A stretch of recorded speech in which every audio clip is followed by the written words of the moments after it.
Students, आज आपके बीच में हम नए टॉपिक के साथ आए हुए हैं और आपका टॉपिक आज का जो होने वाला है वो है हम हिंदी के स्टेटमेंट को इंग्लिश में कैसे ट्रांसलेट करें। हमने पिछले वीडियो में आपसे चर्चा किया था पार्ट फर्स्ट में कि जो सबसे मुख्यतर प्रॉब्लम होती है उन पर हमें चर्चा करना है। और चर्चा क्या है कि भाई हम हिंदी के स्टेटमेंट को इंग्लिश में कन्वर्ट कैसे करें। तो आपने पार्ट फर्स्ट में देखा था कि वहां पर टेंसेस के अकॉर्डिंग हेल्पिंग वर्ब क्या है, मेन वर्ब क्या है, हिंदी की पहचान क्या है, इन सब चीजों के बारे में हमने बहुत डिटेल में पढ़ा हुआ था। अब आज पार्ट सेकंड में हमको हिंदी को इंग्लिश में टेंस के अकॉर्डिंग कैसे ट्रांसलेट करना है, इस पर हमको सीखना है। और इसके लिए मैं सबसे पहले इंडेफिनिट के टेंसेस में हम पहले बात करेंगे प्रेजेंट इंडेफिनिट। ये थोड़ा हम अलग करके बात करेंगे क्योंकि कुछ चीजें यहां पर हमको सीखना है टेंस को भी, तो आपके लिए जो वीडियो है डबल फायदा देने वाला है। हालांकि वीडियो थोड़ा सा बड़ा हो सकता है लेकिन इसमें हम टेंस को भी देखेंगे, टेंस को भी बहुत अच्छी तरीके से समझेंगे और इसके साथ साथ में हम हिंदी के टेंसेस को बड़े ही आराम से इंग्लिश में कन्वर्ट भी कर लेंगे। तो बने रहिएगा इस वीडियो के साथ अंत तक। सबसे पहले बात करते हैं प्रेजेंट इंडेफिनिट टेंस को लेकर के। अब प्रेजेंट इंडेफिनिट टेंस में आपने क्या पढ़ा, मैं एक बार रिकैप कर देता हूं। आपने पढ़ा था कि भाई यहां पर अफर्मेटिव में वर्ब के पहले फॉर्म के साथ हम एस और ईएस का यूज करते हैं। अभी हम इस पर भी चर्चा करेंगे क्यों करते हैं। और दूसरी चीज आपने क्या पढ़ा था कि इसका हेल्पिंग ऑफ डू और डज होता है। इसके साथ इसमें वर्ब का क्या आता है भाई, फर्स्ट फॉर्म आता है। इतनी चीजें आपने सीखी। और हिंदी की पहचान में सीखा था जिसके लास्ट में ता है, ती है, ते है, ये वर्ड्स वगैरह आते हैं तब वो हमारा प्रेजेंट इंडेफिनिट होता है। और ये चीजें हमने ऑलरेडी पार्ट फर्स्ट में सीखा हुआ है। आज हमको कैसे इसको यूटिलाइज करना हम इस चीज को सीखेंगे। तो प्रेजेंट इंडेफिनिट की मैं बात करूं, इसमें जो मैं वर्ड ऑर्डर यूज करना है वो यूज करना है subject plus main verb plus object plus other. इस वर्ड ऑर्डर के यूज से हम प्रेजेंट इंडेफिनिट और पास्ट इंडेफिनिट के टेंसेस को बनाते हैं। लेकिन हम पहले बात करेंगे प्रेजेंट इंडेफिनिट टेंस के बारे में। सबसे पहले क्या है हमारे पास भाई, सब्जेक्ट आया हुआ है, हमने लिख दिया सब्जेक्ट। फिर क्या है, मेन वर्ब। अब मेन वर्ब की बात करें तो हमारे पास क्या है भाई, वर्ब के पहले फॉर्म में एस और ईएस, तो हम बिल्कुल मेन वर्ब की जगह पे लिख लेते हैं वर्ब के पहले फॉर्म में एस और ईएस। फिर क्या है भाई, हमारे पास ऑब्जेक्ट आया हुआ है। फिर क्या है हमारे पास अदर वर्ड आया है।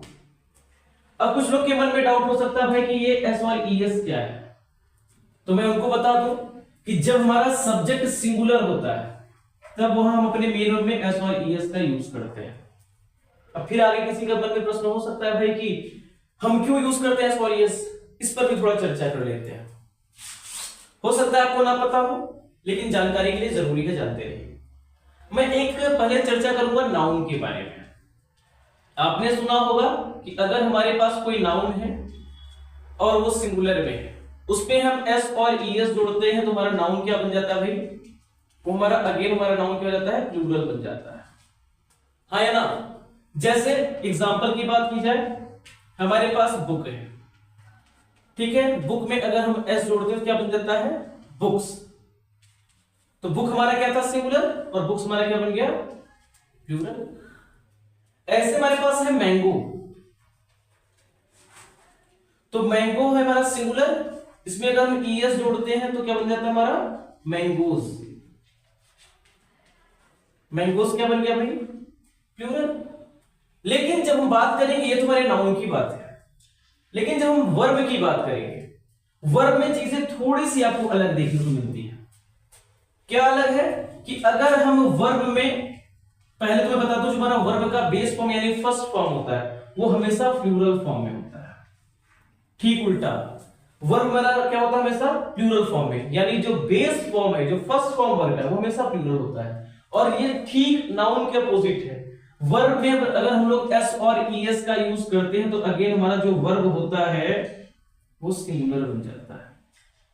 ठीक उल्टा, नाउन में एस और ईएस ऐड किया तो प्लूरल बना, वर्ब में एस और ईएस ऐड किया तो क्या बन गया, सिंगुलर। जैसे हमारे पास है प्ले। अब प्ले हमारा वर्ब है, वर्ब का फर्स्ट फॉर्म, इसलिए हमने एस जोड़ा तो क्या बना, प्लेस। प्ले क्या भाई, प्लूरल, लेकिन प्लेस क्या हमारा, सिंगुलर। ऐसे हमारे पास है गो।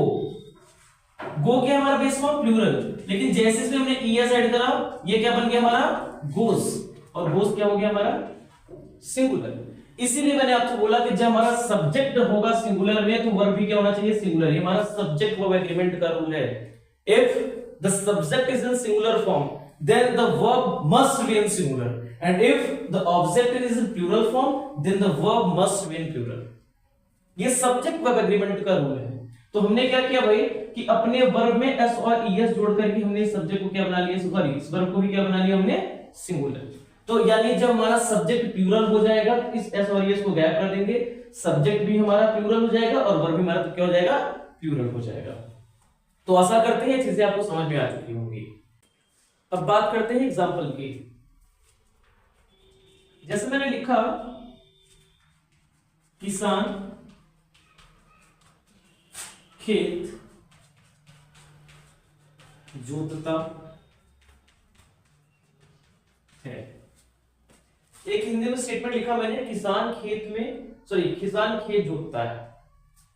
अब सबसे पहले बात है हमारे पास कौन खेत जोत रहा है भाई किसान, क्या हो जाएगा द फार्मर।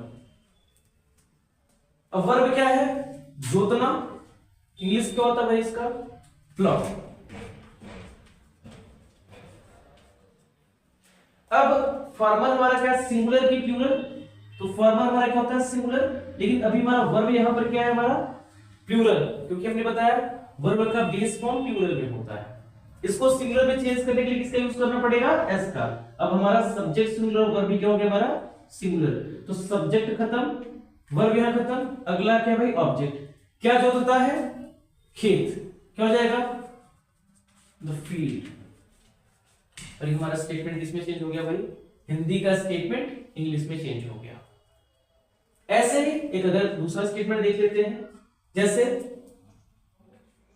मैं प्रतिदिन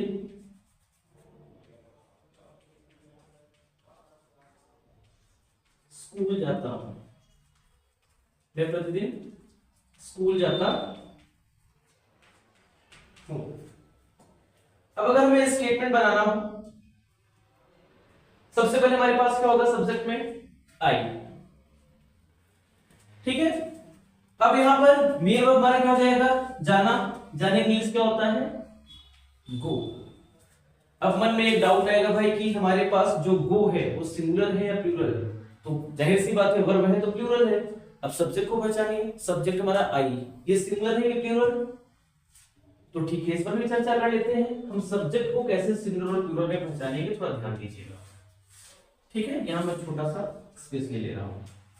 हमारे पास जो सब्जेक्ट है इसमें सिंगुलर प्लूरल की बात करें, हम एक ग्राफ बना देते हैं, आप ध्यान से समझ लीजिए इस बात को। जो ही है सी है और इट है ये हमेशा सिंगुलर में रहते हैं, और अगर वी है यू है और दे है ये हमेशा प्लूरल में होते हैं। एक केस आपका बचा है आई का, आई जो हमारा है वो सिंगुलर और प्लूरल दोनों होता है। यानी अगर हम बात करें प्रेजेंट टेंस में तो आई हमारा क्या होता है प्लूरल, इसमें प्रेजेंट टेंस में। और अगर हम बात करें पास्ट टेंस को लेकर के तो आई हमारा होता है सिंगुलर, कब पास्ट टेंस में। तो ध्यान रहे ये हमारा प्रेजेंट टेंस है, यहां पर आई प्लूरल तो वर्ब भी हमारा क्या हो गया प्लूरल, यानी आई गो। फिर क्या जाएगा टू स्कूल, और लास्ट में अगर वर्ड के हमारे पास एक हो गया प्रतिदिन डेली। तो आपका स्टेटमेंट ये भी इसमें हो गया प्रेजेंट इंडेफिनिट में, हिंदी को मैंने इंग्लिश में चेंज कर दिया। तो ऐसे ही आप किसी भी स्टेटमेंट के जिसके लास्ट में ता है ती है ते है वगैरह आया रहेगा, आप उसको बड़े ही आसानी से चेंज कर सकते हैं हिंदी के स्टेटमेंट को इंग्लिश में, ठीक है। नेक्स्ट हमें पढ़ना है पास्ट इंडेफिनिट के बारे में। पास्ट इंडेफिनिट, चलिए इस पर भी देखते हैं, इस वीडियो को भी देखते हैं।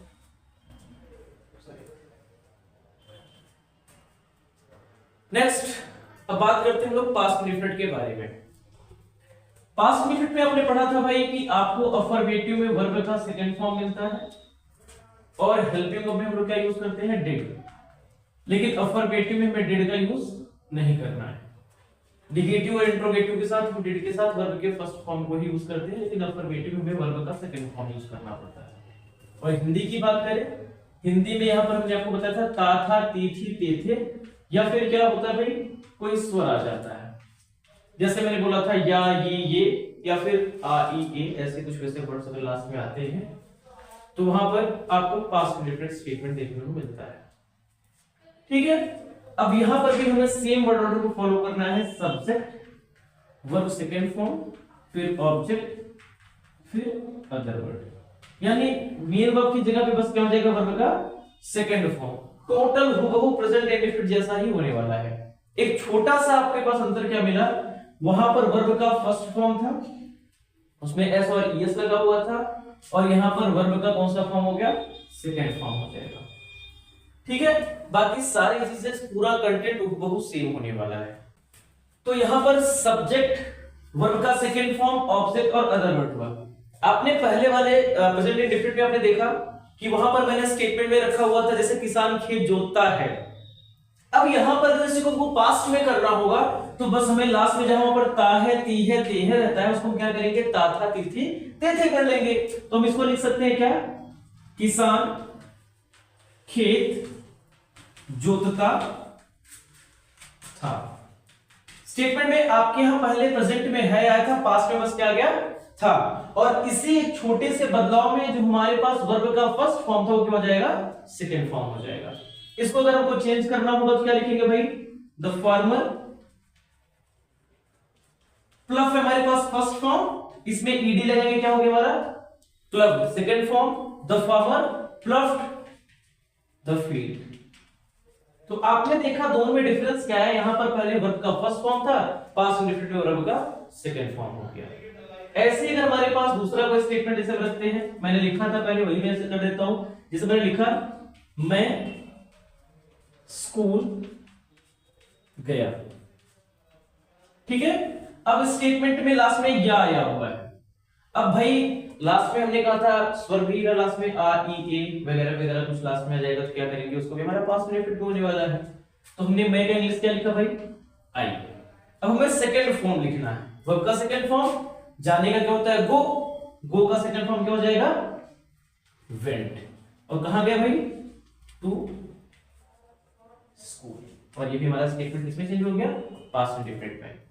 तो इस तरीके से हम किसी भी स्टेटमेंट को पास्ट इंडेफिनिट में चेंज कर सकते हैं। चाहे तो हम हिंदी के स्टेटमेंट को डायरेक्टली बना ले, चाहे प्रेजेंट वाले को क्या करें, पास्ट में वर्ब के सेकंड फॉर्म को लगा करके चेंज कर सकते हैं। तो आई होप आपको पास्ट इंडेफिनिट भी बहुत अच्छे से समझ में आ चुका होगा। ठीक है, तो पास्ट इंडेफिनिट के बाद हम बात करते हैं फ्यूचर इंडेफिनिट के बारे में। फ्यूचर इंडेफिनिट में आपने पढ़ा था भाई इसका हेल्पिंग वर्ब क्या होता है, विल और शैल। इसके साथ आता है वर्ब का फर्स्ट फॉर्म। और यहां पर लास्ट में क्या पढ़ा था, हिंदी में क्या आता है भाई, गा, गे या गी। तो ये जो वर्ड्स हमारे पास आते हैं हिंदी के लास्ट में, ये हमारा फ्यूचर इंडेफिनिट होता है। हेल्पिंग वर्ब में विल और शैल का यूज करते हैं, और इसके साथ वर्ब का क्या आता है, फर्स्ट फॉर्म आता है। अब आगे यहां पर हम लोग जो वर्ड ऑर्डर यूज करने वाले, थोड़ा सा आपको डिफरेंस मिलेगा। इसमें हम यूज करेंगे subject plus helping verb plus main verb plus object plus other verb. यानी यहां पर एक चीज आपकी क्या बढ़ रही है भाई, हेल्पिंग वर्ब। यानी आपके पास प्रेजेंट इंडेफिनिट और पास्ट इंडेफिनिट, ये ऐसे दो हमारे टेंस होते हैं जहां पर हमको उसके असर्टिव में यानी अफर्मेटिव स्टेटमेंट में हेल्पिंग वर्ब का यूज नहीं करते हैं। बट फ्यूचर इंडेफिनिट और इसके बाद से जितने भी हमारे स्टेटमेंट आएंगे, चाहे वो कंटीन्यूअस हो, चाहे परफेक्ट हो, चाहे परफेक्ट कंटीन्यूअस हो, उन सब में आपको उसके अफर्मेटिव में भी क्या मिलेगा, हेल्पिंग वर्ब मिलेगा। यानी इसके बाद से जो हमारे स्टेटमेंट होने वाले सब पर यही वर्ड ऑर्डर लागू होने वाला है।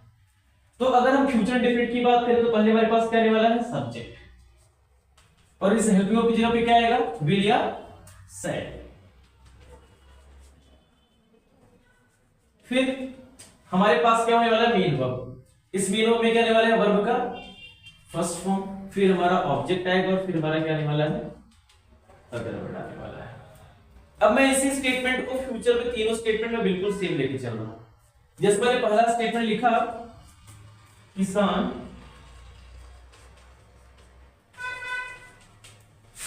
खेत जोतेगा।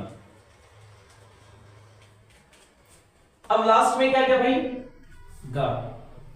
तो हमारा स्टेटमेंट क्या हो गया, फ्यूचर डिफरेंट। तो भाई क्या है हमारे पास, किसान का क्या हो जाएगा, द फार्मर। अब आपका अगला क्वेश्चन होगा कि भाई यहां विल यूज करें या सेल यूज करें। तो मैं आपको एक छोटी सी बात बता दे रहा हूं, विल और सेल को लेकर के आपको आई और वी के साथ किसका यूज करना है, सेल का। और आई और वी को छोड़ करके कोई भी सब्जेक्ट आए, अदर सब्जेक्ट कुछ भी आ जाए, आई और वी को छोड़ करके उनके साथ क्या यूज करना है, विल को। अब क्या आपका अगला डाउट हो सकता है, क्या आई और वी के साथ विल का यूज नहीं कर सकते? तो मैं आपको बताना चाहूंगा, जिस सेंटेंस में कंफर्मेशन, नेसेसिटी या प्रॉमिस को शो किया है कि मैं इस काम को करूंगा ही करूंगा, तो जब ये तीन चीजें वहां पर शो होंगी, ऐसे केस में आप आई या वी के साथ विल का यूज कर सकते हैं। तो यहां पर हमें दूसरे सब्जेक्ट के साथ क्या रखना है, हमेशा विल ही रखना है, द फार्मर विल। अब वर्ब का फर्स्ट फॉर्म क्या हो जाएगा, जोतना प्लस क्या हो जाएगा, द फील्ड। ठीक है। अब दूसरा स्टेटमेंट क्या था, अगर उसको फ्यूचर में चेंज करना हो तो क्या हो जाएगा, मैं स्कूल जाऊंगा। एक नॉर्मल सा इंटेंशनल हमारा स्टेटमेंट है, तो हम लोग पहले क्या करेंगे, मैं क्या हो जाएगा इंग्लिश आई, और मैंने आपको बताया कि साथ क्या यूज करना भाई, सेल। फिर क्या हो जाएगा, गो टू स्कूल। अब हमारा स्टेटमेंट किसमें हो गया भाई, फ्यूचर में, जहां पर हमने हेल्पिंग ऑफ का यूज किया और उसके साथ वर्ब के फर्स्ट फॉर्म को यूज किया, और जिसके लास्ट में गा गी गी आता है, हमारा क्या होता है, फ्यूचर इंडेफिनिट टेंस होता है। तो यहां से हमने फ्यूचर इंडेफिनिट के स्टेटमेंट को पूरी तरीके से कंप्लीट कर लिया। ठीक है।